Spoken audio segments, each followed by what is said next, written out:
Hey, my name is Daphne, and I'm And I'm cut. you are cut, and I'm Bonnie Violet, and I'm uncut. Sorry about that.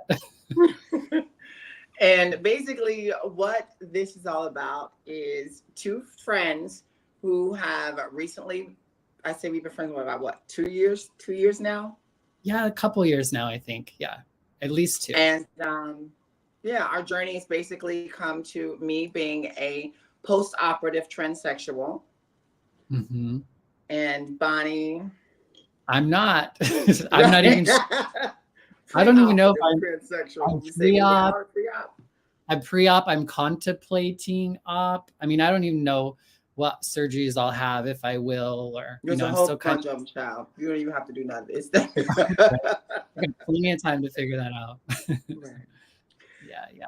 So basically, I wanted to just welcome all of you to joining us in our podcast. For me, this has been a long 53 years of trying to find a brand for myself, trying to understand who I am as a person, knowing who I am, being comfortable in my own skin, and basically finding my voice to be okay with everything that goes on with me and the world of me. Does that make sense, Bonnie? Yeah, that totally makes sense. And that gives me, because to me, you seemed to me like, I think with somebody who's like newer in transitioning and things like that, like I know you get a lot of calls from me, whether you like it or not, where Of like course. for me, I I just see you as like, and obviously we're all still growing and learning, but I just see you as so much more further along than me, I guess. And so Yeah. like, so it's just meant the world to me to be able to just kind of come to you, because I think like as a trans person, it's been really easy for me to not be willing to like, or to think that I'm so unique or different, that when somebody who's not trans is talking to me about what I'm going through, that I'm really reluctant to like receive it. Do you know what I mean? No, can you Yeah. go So like, give a little detail in that? Because I'm I not don't know. really. I think just where I'm at, my transness is such a big part of my life right now. I feel like it's all I really think about, and it's what I want to talk about. But when I'm Yeah. talking to people who aren't trans, I don't trust that they really understand what I'm talking about, and they can't really like call me on my shit, or they can't say like, "Oh yeah, I know what you're talking about." And like that's something that like you've been able to do with me that's been really helpful. Like you said shit to me that um I'm like, what the like gosh. But then once I've really like thought about it, it's really kind of what was going on for me. Yeah. Yeah. So I've been, Bonnie, like I was saying, I have been transitioning. Uh, well, let's just say I kind of knew that I wanted to be a girl since I was two. So my mom used to tell me stories about me being fascinated with ladies' stockings, and I'd always go and hide and pretend I was Jeannie and put T-shirts on my head, and say I was Jeannie, or when we would play as children, we play superheroes. I had to be Wonder Woman. As you can see, I had to be Wonder Woman. right. So I've always identified as female. So that's always been my thing. My only prayer in life was let me wake up and please be a girl, Lord. You know what I mean?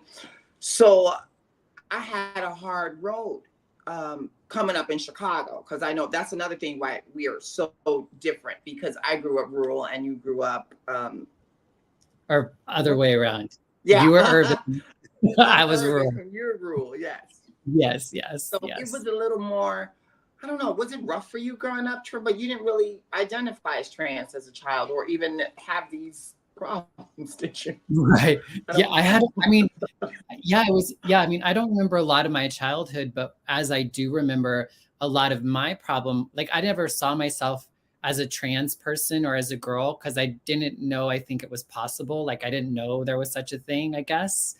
Um, but I was constantly being corrected. Like my father was always telling, I was feminine, and my dad was always like kind of correcting that, trying to tell me like Mhm. not be so soft, basically, to like watch where I put my hands and don't stand like that or sit like that or speak up, or, he never was saying like, Definitely stop. had the makings of a little girl.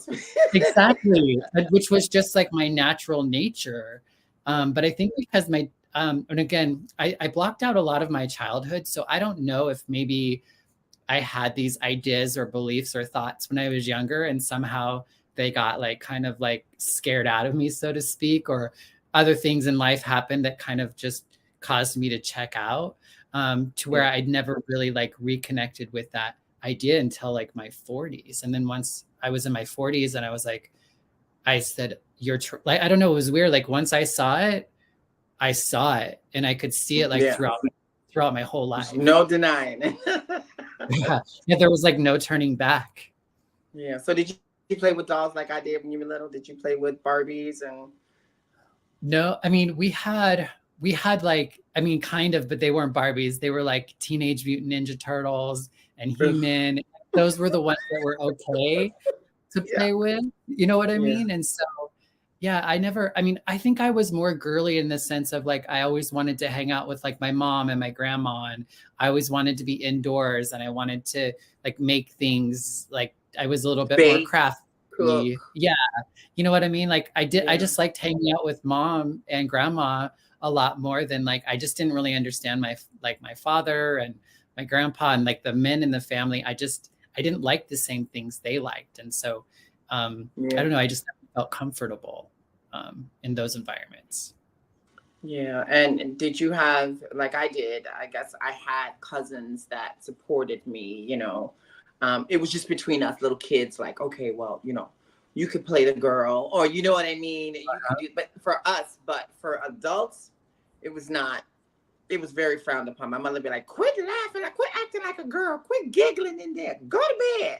You know what I mean? So it was, don't hold your hand like this, and why you switching? And, so the kids in my family understood me, Right. but it was still a tease. I was still called sissy, and, and hopefully, the way that the world is now, that little kids don't have to go through that anymore, because it's rough out here as it is. So to go through that. So you identified with being a girl? Did you say you were a girl to like your cousins and stuff, or were you just kind of took on the girl roles and things? Well, I didn't say I was a girl. They always say you a girl. You know what I mean? You acting like a girl, or But I always played female roles. Like when we played, playtime. My sister and I, for example, used to play Veronica and I forget her name, Veronica and Betty from Archie's. I would have to be Veronica. I always identified as the sassy one. So I've always identified in female roles, even as a child, and growing up through that and getting bullied and whatever. I never lost faith of that part of me, even though I got beat for it a bunch of times. I never lost faith of who I am. And to believe that that's even possible to these days is a miracle for these children, because we went through some shit. Yeah. Well, and when did you like realize, or when did trans or you being a girl really come into your mind? Well, I have to say I was 16. I was in high school, and in high school, I was definitely, by the way, I was definitely afraid of going to high school as a teenager. I just knew they were gonna beat the hell out of me in high school, because of the terrifying, elementary school. I thought I couldn't take another, So, but I guess high school, when the diversity came in and more, you have the headbanging children. These were our what do we call it? Our pronouns back then. Headbangers. Then we had what were we? The weirdos, I guess. I don't know what we call it. We new wave. I think we call it the new wave kids. And you had your jocks and your cheerleaders. Well, I identified more with the cheerleaders and the pom-pom girls and the volleyball team. So I always had those, and I was always embraced for those. So then I had friends that were, let's go to the alternative club. So these alternative clubs gave me other options to meet other people that are already in the life. And there was a place that was called Horizons here in Chicago, which is now a huge, you already know about Center on Howard Brown. Halsted. No, not Yeah. Howard Brown. It's called Center on Halsted Halsted. Center. Yes. Yeah. Mm-hmm. So, but before, back in the day, it was this place where I could be okay with who I am. And I met people like me. And through these people, I met trans girls like Right. Sylvia Del Rio and Chanel Dupree and Elise Mm. Betty. And that, I was like, what? Right. You know, Yeah. these were like seeing Mona Lisa on, you know, and these girls had, you know, breasts and they were soft and gorgeous. And, you know, they were like, oh, you know, they're so feminine in their ways, you know, with their Latin fire. And, you know, they took me under their wings and like, oh, but okay, sweetie, if this is what you want to do, this is what you got to do. Yeah, but in their mind frames, they were thinking about protecting their own. And that's what we call houses today. That's why I'm part from the House of Dupree, because I come from a lot of the Duprees. Here in Chicago, we have Betty Dupree, we have Chanel Dupree, we have Maria, and then we have our, you know, Elise. So we have our own original House of Dupree here in Chicago. And that often brought me to women in the Baton Show Lounge, where I got to experience more of these women. And I started hormones without my family even knowing at 16. Oh, so, wow. Yeah, it's interesting for me. It's interesting how we both, because I grew up in a small town in Idaho, but my first kind of introduction to trans community was when I moved to Chicago and I started working at the Center on Halsted, which is formerly Horizons. So it's like we both kind of introduced to the trans community in the same place. And I remember moving there and thinking like, oh my God, everybody here is trans. Like there's just, you know, I was like, there's trans and most were like Black and brown girls. And I was just like, oh my gosh, you know, like for me, like it's interesting that was both of our introduction, if you will, into the community. And it was what, probably 20 years 20-year difference, yes. Because I was like 33-ish. This was in the 1980s. This was in the 80s. Yeah, so in the 80s for me. It's so wild that we lived. I mean, we come from such different backgrounds, but we were introduced like to the community in like the same way. Yeah. Which just goes to show you, we used to always say back home that we were 10 years behind in everything. So that was like fashion, disease, like, you know, because we were like small town white folk, I guess, you know what I mean? And so this sort of like, we're just behind everybody else. And so I guess I was 20 years behind. I always thought it was just 10, but I guess it was closer. But you're right on time. You are right on time, but at least for me in my life. So I'm so grateful to have you, you know. Because like I said, this has been something I've always wanted. I feel that I would love to hear a little bit more about like, so how did you get into like being a Dupree? Oh, Chanel Dupree, Miss Chanel. So like I said, Horizons had this talent show for teenagers, you know, in our teens. I'm 14, 15, and I'm sneaking out of the house with my bag of drag, you know, and my cousin, she always says this now, I know you used to always sneak out with my purse and my shoes and stuff in that bag if you used to go outside with. She jokes about that to this day. And but we would go to Horizons and I was doing a talent show and I was wearing lingerie and I was gonna do Donna Summers. And there was this other girl who was there named Betty. And Betty was gonna do Madonna. She had dancers and everything, sweetie. She was, you know, she was killing the game back in the day. So neither one of us had any lick of hormone whatsoever. But Betty is biologically related to Chanel. So this family actually has three trans boys from their family. And that's how I was introduced into it. And then they were like, well, you got to start taking hormones now and you got to get your testosterone, you know, your testicles cut. And at that time, like, I ain't you know, cutting what? You know what I mean? But I didn't know until I seen Chanel come home for Christmas from Miss Continental and from all these other things that, you know, she was doing. You know, she's legendary. So So did you she feel had like just they saw? gotten, huh? Sorry. No, go ahead.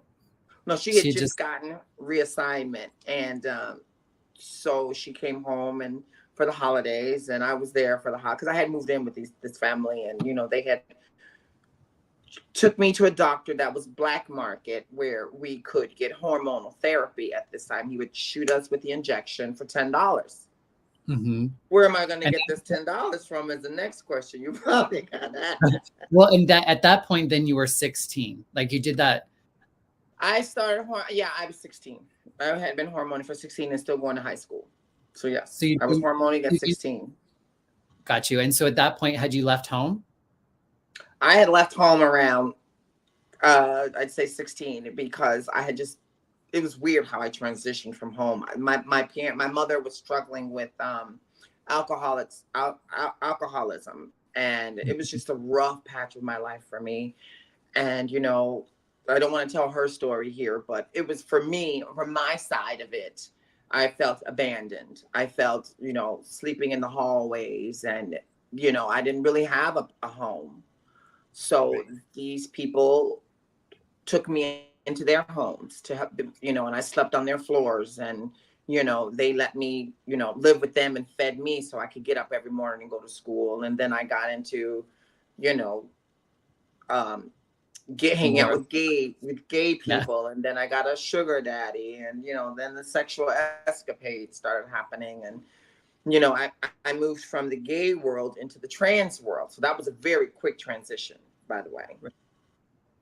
Yeah. So Yeah, I remember like you referred to the life, which is I don't know that like everyone knows that term and what that term means, especially folks who aren't part of our community. Like I remember I first heard the term of the life. I remember I was like in my early 20s and I was actually in Atlanta, and I was there for a conference. I was like, it was a huge culture shock for me. It was my first time there, and I was stuck in Atlanta with no money, no credit cards, no nothing. And I mhm. remember I was like walking around on the street to try to, I think I was trying to find something to eat. And this person came up to me and was like, Oh "Hey, no.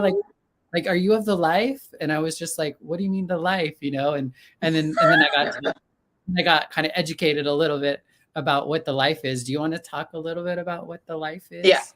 Well, the life predominantly, and probably when people join us, they can really give us a better definition of what it means to them. But the way that I perceived the life was being in the gay community.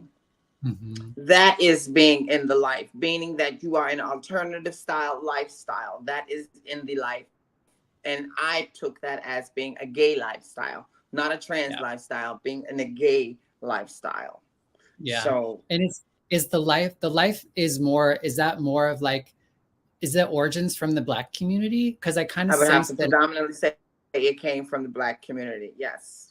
Yeah, Yeah. I definitely. when I talked with this person, I believe they said that there was like a book or something that was somebody had written about the life or something like that. And maybe I'm just not Maybe you recalling. heard about the written, but I lived it. No, So, I but know. that's how we called it. There was in an area of life where Chicago, we predominantly had house music. And this was a much Mm, older crowd than me because I was just coming into my teenage years. So this is my sisters. They were like 2 or 3 years ahead of me. And this is what the terms that they use for being in the life. And that referred to being with house music and alternative lifestyle. And that's with the house music. And then the gay scenes like the Rialtos of Chicago, right, right. and the gay dance scenes and things like that. That's where we picked up the word the life from for me. Yeah. And when you're So talking about like being a part of a house, was it a ball house or a pageant house, or was it even attached to anything like that? believe it or not, Chanel was about in the New York life. And that's where I got, because I was just a teenager. I never been to New York about the house balls. And I didn't even really learn about that until I moved to New York, like 30. I was like 30 or something at the time. But we called ourselves the House of Dupree because we were all family. So we called ourselves, because that was Chanel's last name, Dupree. So Mhm. she was the original from the original House of Dupree in New York. But we came from the Duprees here in Chicago because of her lineage. So Got that's where you. the House of Dupree comes from for me, because I was And brought up so in the house of the ball, Chanel. was there a Hmm? ball scene then? Was there a ball No. scene? No. Well, if you want to call it a ball scene, we just called it Cheeks. That was a club we used to go to called Cheeks, where all the girls would get together and we would prance in the mirror and, be gorgeous and have shows, and we would pick up dates. This is where we would Mm. have Where, men that are interested in women like me would go and pick up girls like me to go get my hormone money. So that's what I was right, taught right. to do. Well, and where, like, what part of Chicago was that in? The North Cheeks, Side, Boys North Side, Town, Boys North Town Side, area. Diversity. Mm-hmm. Yeah. Yeah. Huh. Yeah, that was It's that so was a lot of wild. fun. I mean, fun back for now as an adult, but as coming up and growing Mhm. up that lifestyle, it was terrifying. I had some girls that were murdered. I had some Mm. friends that were murdered. I've had girls that have been beat up and killed for money for trying to get their hormones, trying to get their work done, just trying to be comfortable in their own skin. Yeah. And, shady shit happens to us, and that's a whole nother story. But, growing up as a Whole nother teenager, I had to episode. keep my head, I had to keep my head down, because I did not have the breast. I did not, you know what I mean? And these girls were breasted up and nose jobs, and they had tricks that were taking them across the world to get this work done, and I had to have it. I had to have it. Okay. Well, and I think back in that time too, like passing in stealth and like looking like a woman as much as possible was really important. And a lot of that was around safety, or what would you say that was for you? Or For me, that's what was ingrained in me from my house mother, Chanel. She was like, you need to start young. Mm, Because if you're clocked, and that's the word clocked, I don't know if y'all know a lot about the word clock, but clock means I if they do, can but tell other that you folks are a do not. man and not passing, you're going to get beat down. Mhm. So it was important for me to learn to get my hormonal therapy young. So I did without even telling my parents. I was chewing my sister's birth control pills, and she probably said, "That's what my damn birth control pill." No, but She's but watching. She can be like, oh, right, like that, you owe me. No, but I was trained to do it well. When I could get out there in the streets and make money, I would go out and make money because I had to get that hormonal therapy. I had to get, and my family noticed, like, you look young for your age. And I just mhm, stopped aging at a certain age. I think I stopped aging at 16. And yeah. that's when the woman would come around, or the trans woman would come around, and she would pump the children. And Mm. when I say the children, that's our in terms of endearment that's what we should have named our subscribers, the children. I The love children. We We should have still can't. called them the children. Ooh, thank you Right. for the children for supporting our page. Mhm. But yeah, so So it's that's not a what it bunch of was. toddlers or first graders. No, it's not a bunch of those kind of children. Yeah, get that out there. When people are like, those poor children. Right. No, that's not what we're No, talking not about. those children. Children like gay boys and gay girls and, b-boys, and, those are our Mhm. children. Those are my children. Those are what we call as trans queens children, our children, because Right. they're learning from us. So they're our children, like you, my children's. Exactly. And some of us are like a little bit older, but we start our life, our queer life later. So we're kind of like, in our teens or 20s when we're really just babies and Mm-hmm. figuring like, who we are and what we Yeah. do and really being introduced to this world that we weren't necessarily raised in, right? Right. Yeah. And When thank did you God we do have. The world has changed so much. I mean, it's so positive, but yet so scary, because Yeah. we had to live in the damn shadows. You know what I mean? You could not be me back in the 80s like this and be able to work at, where I work, or be Right, right. able to have a full-time job and go to school and be comfortable in my own skin, and sit on the bus without people staring at you or getting up. And not because I'm black, Bonnie, just put that Right. Well, I mean, but that's like a whole nother layer of your experience that I don't, you know? Right. Yeah. So Would you I still get some of that though. I still get some of that, but that's a whole nother episode for us to get into that too. a whole But nother conversation out? Would you say yeah. I feel like and like I'm kind of newer into this world and I've kind of come into the world in our politics is a really interesting time. And I live in Idaho where, it's, they're like trying to make doing drag illegal, which is kind of a way to get Hmm. to trans people. And there's just it's a very different kind of political setting. But Hmm. it's like even just in talking to some of the trans folks who've been here for a while, a lot of them have kind of in the last couple years kind of went back, not necessarily in hiding, but they're definitely like a lot more fearful about being out in public. Would you say that's changed for you over the years, or it continues to just get better and better, like say in Chicago or in your experience? Well, it's changed a lot for me, but that's Hmm. because of the gender dysphoria in here. Um, Yeah. because once you get the sex change, I got my birth certificate changed.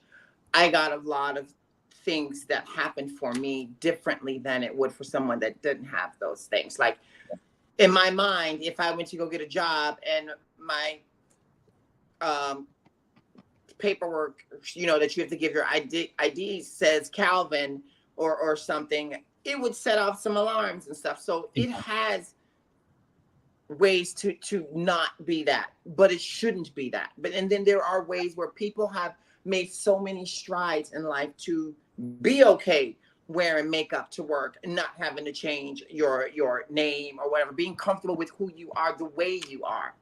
And Right. that's what bothers me, is that somebody can tell you at this day and age who you can and cannot be when Mm. they have not even walked in your shoes or have eaten at your table or have experienced anything in your life to sit behind a table and push and judge you for who you are. That Mm. to me is unacceptable. So for somebody to try to push a law that says that you cannot be creative or let your spirit soar and let your colors shine, to me, it's somebody that is afraid of who they are. Yeah. Yeah. That's the And way I that I think, see it. And I ain't scared to tell them. Yes, I am. No, I'm yeah, not. I agree. No, I agree with you. And I think that might be because I did grow up here. I grew up in a small town here in Idaho. And so, and I don't, when I was younger, like I said, I didn't even know necessarily about a trans community or a queer community growing up. Like I just had no clue about it. I remember I met my first lesbian when I was a senior in high school and I went to work in the big city of Boise.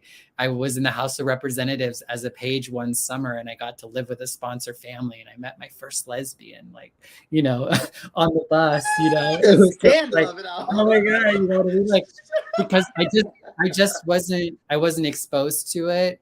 It was a different time, like you said, the 90s or, like we're like I guess we are about like 8 years difference, right? Because I'll be 45 next month. You said you're 53. So we're like just under 10 years difference. So, but we grew up around the same time, but we were like in completely different cities. So like our Yeah. experience were just vastly different. And I think that's a big reason why maybe I didn't, why it took me so long to begin my transition, because there was so much like programming and cultural and like things that I You just wasn't. didn't have the opportunities that I had.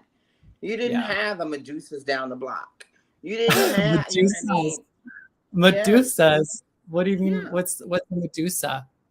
Oh, you don't know what Medusa's is? No. What's a Medusa's was, anybody in Chicago will tell you, both the most alternative club for teenagers back in the day for non-alcohol. It was called Medusa's. This is in the Boys Town. All of this is in Boys Town. This is where Horizons was right next door to Medusa's, where you could uh-huh. dance all night and not drink, so it stayed open all night. So when Mm. Medusa's was around, everybody came. It was for everybody. 3 floors of neon lights and alternative music and Oh house wow. music downstairs and Latino punk music upstairs and punk music on the 3rd floor. We had everybody in there. Wow. And that is where the opportunities were for us. I don't think you had those opportunities where you were, did you? No, not at Unless all. it was. Yeah, no, nothing that, yeah. I mean, anything that was queer was probably very much, behind closed doors and definitely not talked about for sure. It was interesting because I know because Chicago is a huge, very diverse city, but it's also kind of has a history of being like really segregated. And there's a lot of, I don't know if racial tensions is the right idea, but It's the it right was idea. it was interesting in how but you were also talking about at that time where it sounded like this club was a place that everybody could mix, like within the queer community. Was race as much of a, I don't know, was it a different It experience? Did wasn't you even feel? just queer. It was everybody. Mm, It was everybody. It wasn't just queer. It was where everybody could be accepted because you had your punk kids, you had your alternative crew, and then they'd all go down the block and hang out at Dunkin' Donuts. And there was a place where gotcha. you can hang out. You know what I mean?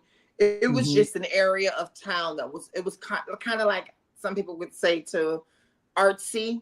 I guess the artistic area Mhm. where we could just be creative and just be a So teenager and Medusa's, not worry about race or tension or parents. We just raised ourselves in the 80s, I so guess. right, so Medusa's wasn't necessarily like a queer club, but that's where a lot Mm-mm. of queer went. Mm-mm. It was an Got alternative club for everybody because you had all straight kids was there. Everybody was there. Yeah. Now the Wow. Center Hallstead was where the queer kids hung out next door. Right, at the Horizons or whatever, right? Yeah. So tell me It's about you, Bonnie. I've been talking. Like, tell me where you first decided where she came from.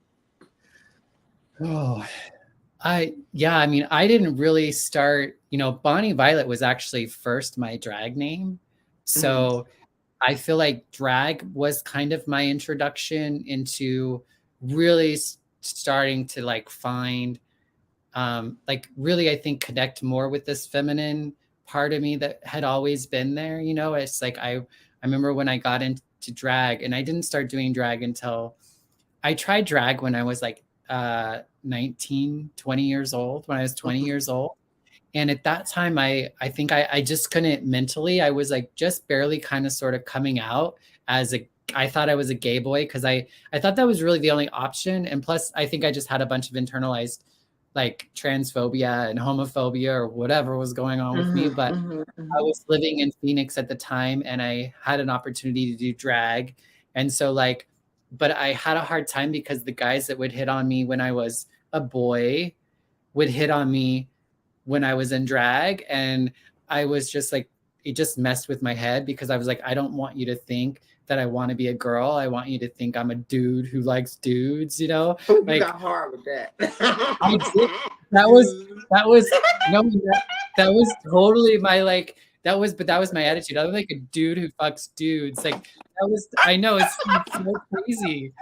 But and the fact that it was so like charged just speaks to how much of it was Yeah. me like fighting um like this part of who I was and really Yeah. trying to control the narrative of how people saw me because and yeah, like even just being, I'd rather be seen just as a gay boy at that time. That was better, even though I was just coming to understand that, than being seen as a trans person in Yeah. my mind at that point in time. It took me a long time to really um, be able to really like, I don't know, engage in that again. And I didn't do it until my early 40s after I had, gotten sober for a while and was introduced to drag through the sober community in San Francisco. And that's really So kind of where Violet came about. so let me ask you something. And this is, so did you come out to your parents twice or did you just come out as like how was this coming of you? Yeah, I mean, so the first time I came out to my parents was in 1999, which at the time I had just turned 20 and I had gotten diagnosed with HIV. And Oh so wow. it was Yeah. May of 1999. And So you my, came out with your parents, and that was your first yeah, like coming I out had story only, to your parents? yeah, I turned 20 in February, like the end of February. And then I kind of was like, okay, you're a fag, like figure it out, you know, like I didn't know what it meant to be gay. So I got a job at a gay bar, like to learn how to be gay, you know, and then like a couple months later in May, I was diagnosed with HIV. And so Wow. that kind of pushed me out of the closet, so to speak, to where like I felt like I had to, because I thought I was just going to die, because I didn't understand like I just didn't know anything about HIV and AIDS. The only thing I Mm-hmm. knew was like the movie Philadelphia, and so it Very scared me. scary movie, by the way. Yeah, and I also was conflicted because I was young, I was like not sick looking yet, you know, and so it was this weird sort of thing. But I had to tell, I knew I needed to tell my family because I was still like 20, so I was young. I was still growing up in a small town, growing up with my family. I was always really close to my family, and so Mm-hmm. I just felt like Mm-hmm. I owed it to them, one, to tell them right away, and two, like I needed their support. And so I went home to Idaho because I was living in Phoenix at the time, and I told them that I was gay and that I had HIV, all on the Mm-hmm. same night. um, Just rip the Band-Aid off. yeah, and then yeah, it was quite the thing. And then like I didn't come out. I came out with being trans to my family about 3 years ago, and it was a very different scenario. Like my dad had a hard time with me saying I was gay, but he still like acknowledged me. Like he still gave me a hug when I left town, but he didn't like he wouldn't really acknowledge it, but he didn't. I Mm-hmm. don't know. He didn't let it come between us, I guess, right? And I Yeah. always thought maybe that was because I was HIV positive and he was scared that I would die, and so he didn't have time to be an asshole or what. I don't know, but that was kind of what I was thinking. But now when I told my dad and my mom that I was trans, my dad wouldn't hear it. He stopped the conversation as soon as I started to say it, and just he's never talked to me again in like over 3 years. My conversation with my mom, I think I was 18, I think it was, because my whole father thing, that's a whole nother um, Mm. topic for one of our other.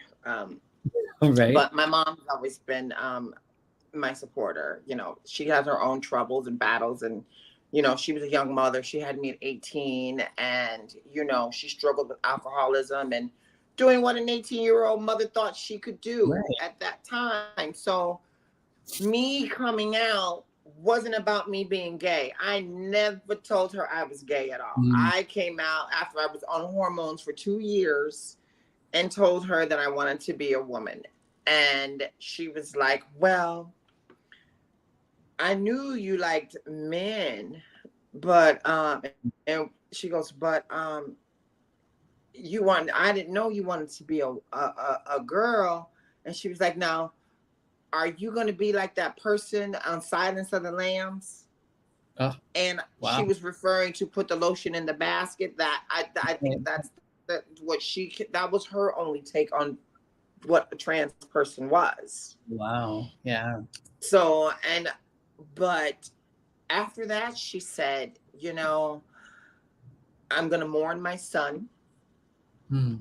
and I love you, and whatever makes you happy, I will support. Wow. And I didn't see that coming Mhm. because we have had a rocky relationship, but it's never been about me being trans. It's always about me being a hard-headed ass student or Person. child of hers, basically not listening to her. She'll tell you right now, it goes in one ear and out the other one. And then her words for me is a hard head makes a soft ass. Oh, So I've never listened to anything that my mother said, and to this day, I'm glad. No, I'm just kidding. I value her opinion. We're really good friends right now, but I think having that support really helps the world. mm. I think if parents could open up or let us be comfortable to have these uncomfortable conversations, Yeah. um, it would be a whole nother ball game. And I'm Yeah. so grateful that some parents are letting their children have these uncomfortable conversations and letting them know that they have, the people in our lives that identify differently, you Yeah. know? Yeah. Yeah. No, like, no shade really with my parents, but I know I do feel like I have had a harder time with feeling safe in the world, or I think even embracing my transness, Mhm. because of not having that sort of connection, like support, feeling supported from my Yeah. family. Like, I wished it didn't affect me in the way that it did, but I Mhm. do think if like my parents could be different or Yeah. like accept I was trans, I think it would help me not be so scared of like the world as a whole. Do you know what I mean? Completely. And that's the thing, the uncomfortableness of having a parent's love, even if you don't accept it, have the conversation anyway. Yeah, yeah. See where the opportunities don't, see where we could, okay, well, if the conversation went like, I don't understand, help me understand. Right. What are you feeling? Ask these important questions. And if you don't support it, say, I don't support it. These are my Yeah. reasons why I don't support it. But let's have this conversation, because Conversation. either Yeah. way it goes, you have no power over what that child decides. You're probably going Agree. to either make a child miserable, or you're going to make yourself miserable, and then it's not going to work.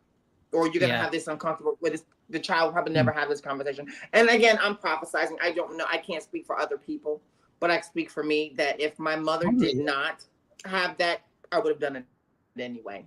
And then I would have cut her out of my life. And I'm so grateful I didn't have to do that. Yeah. Yeah. Yeah. I think that's like the truth of it all. And I know like some of my challenge with that too is like I've also had a hard time really letting my family, you know what I mean? Like I've had a hard time too with like being unsure of how to bring my transness, if you will, or to be trans with my family. I know that it's like I've had moments of not really knowing how to, but also like I can't help but be who I am, Well, and let's I love. unpack that. Why did you not have that type of relationship, that you felt uncomfortable to have that?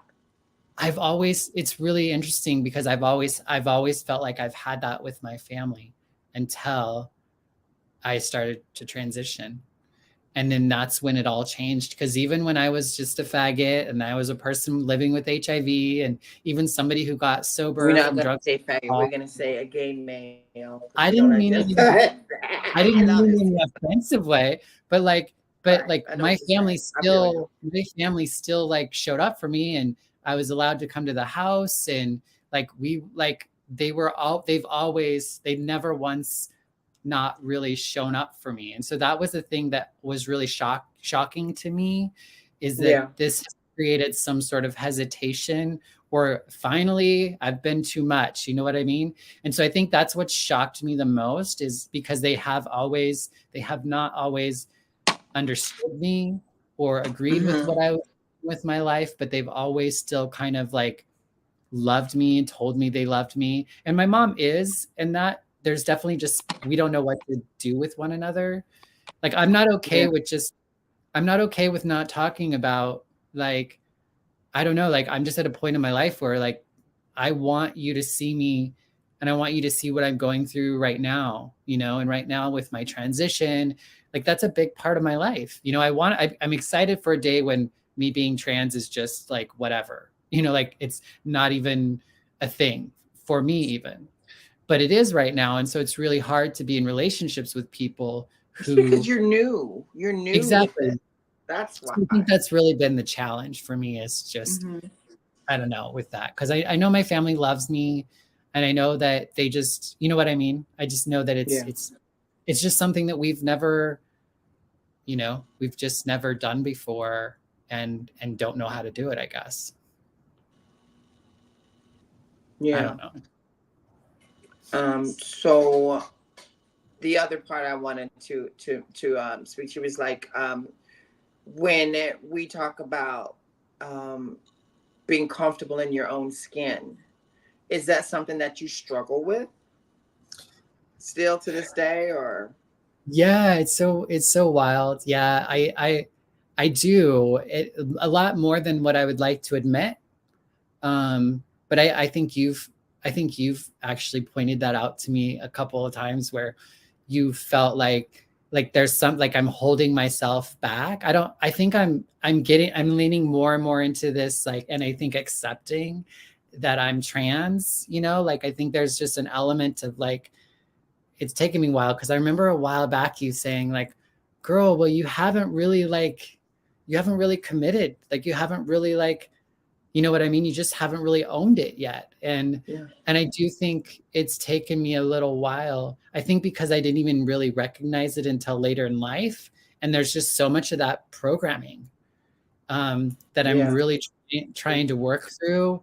And then being in an environment where I don't have a lot of the supports. When I was just a queer person, or I was, you know, much of my life, I've had people around me and supporting me, and I felt connected. And this has been, though it's weird how like I feel most connected to like I feel more connected to myself, and I'm like in my body more than I've ever been in my entire life. Mm-hmm.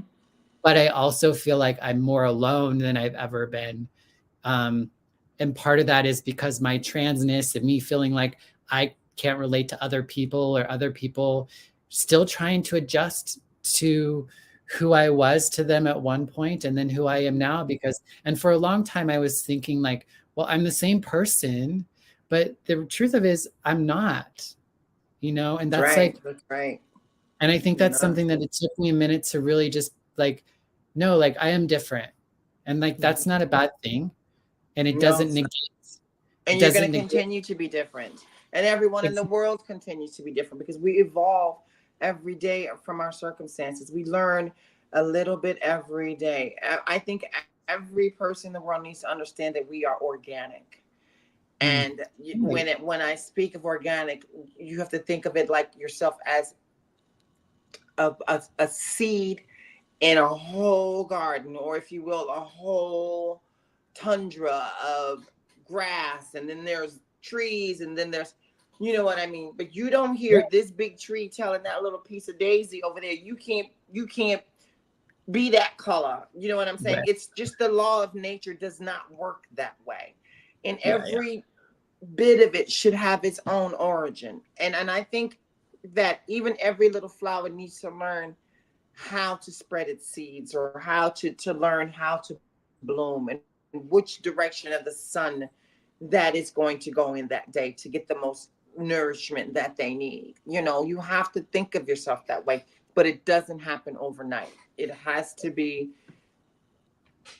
like we do in our recovery. You have to learn to peel off the layers, Yeah.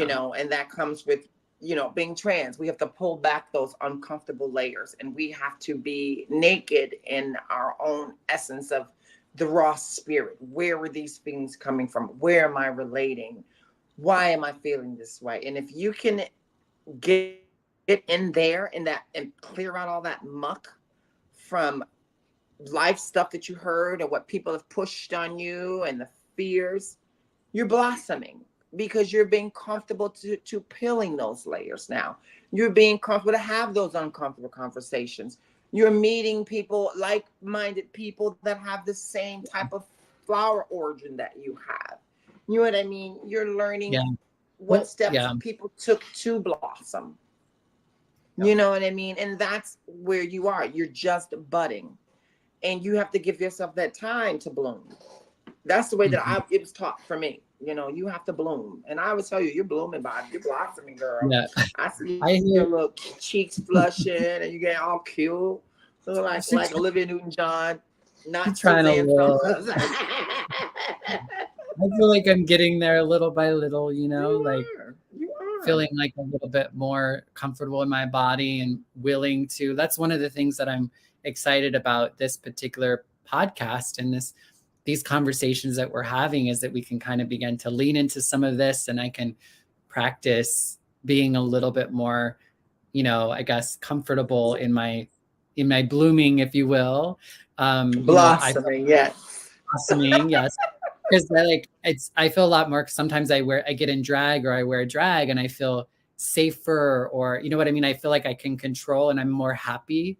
I think with because it's safe. The end results. Like I'm not at my end result yet. I'm in that in between space, and so it makes me feel insecure, and like I don't want to be seen, but that's okay. Like it's part of the process. It's part of the process, and let me give you an example of that. I still go through it. I was at a club the other night with a girlfriend of mine, this lesbian couple, who that I adore. They're also in recovery, and I adore these girls. And one of them is in a band, and she was playing in a club. First of all, I don't do clubs anymore because I just don't feel there's anything for me, but I want to support my friends. So I went.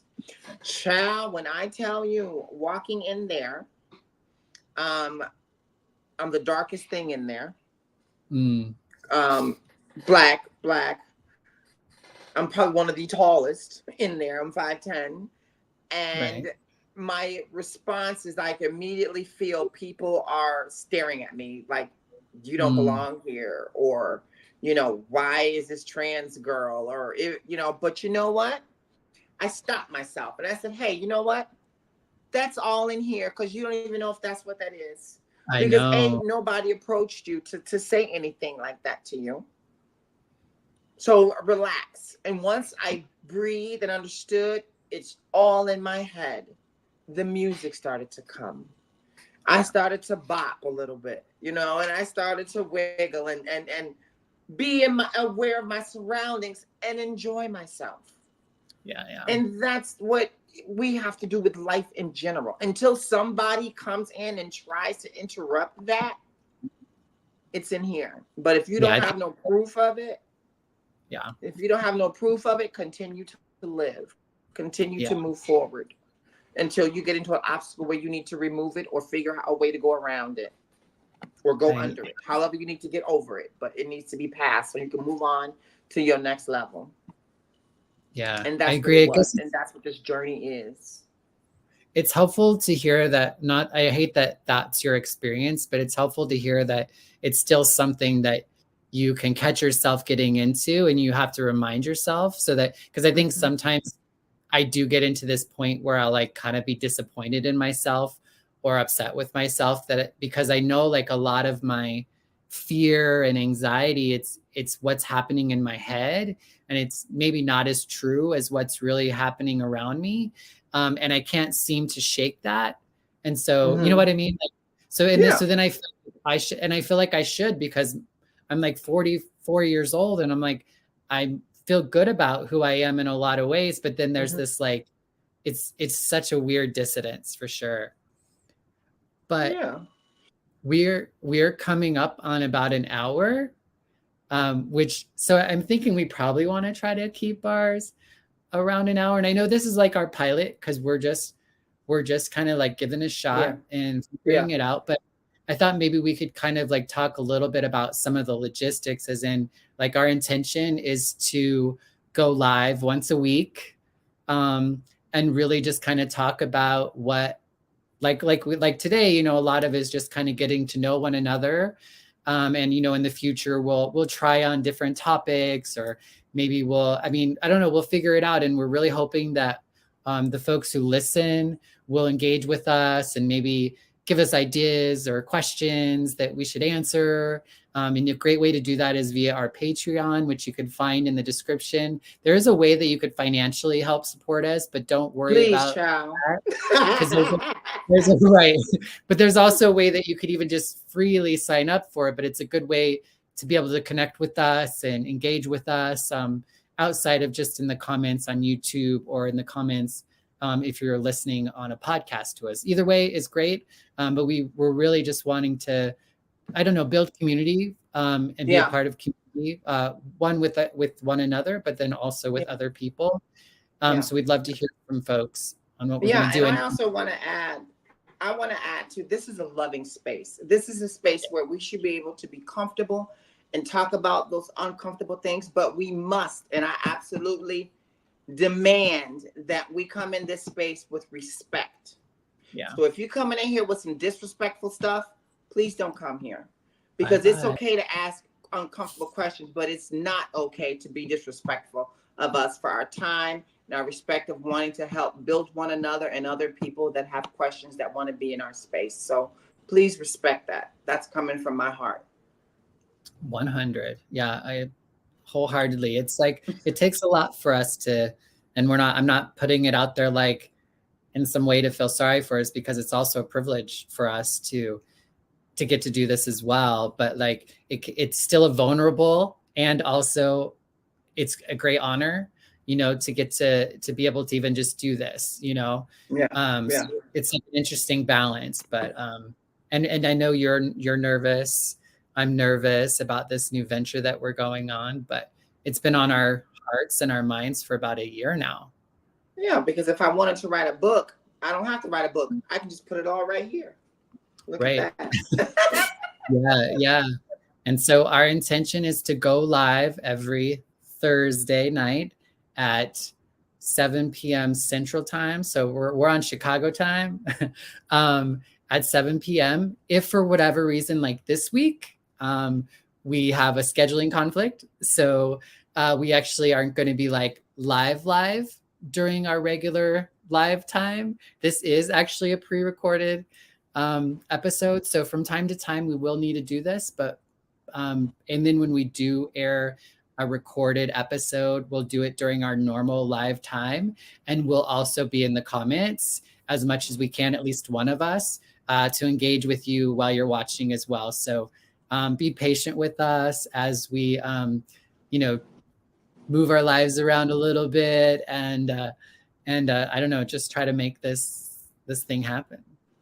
Yeah, I feel really good about this. So I would love to have everyone that we know and love and get to know a little bit more people to come and join us on Cut and Uncut. All right. Well, until next time. Bye-bye. Right? Bye.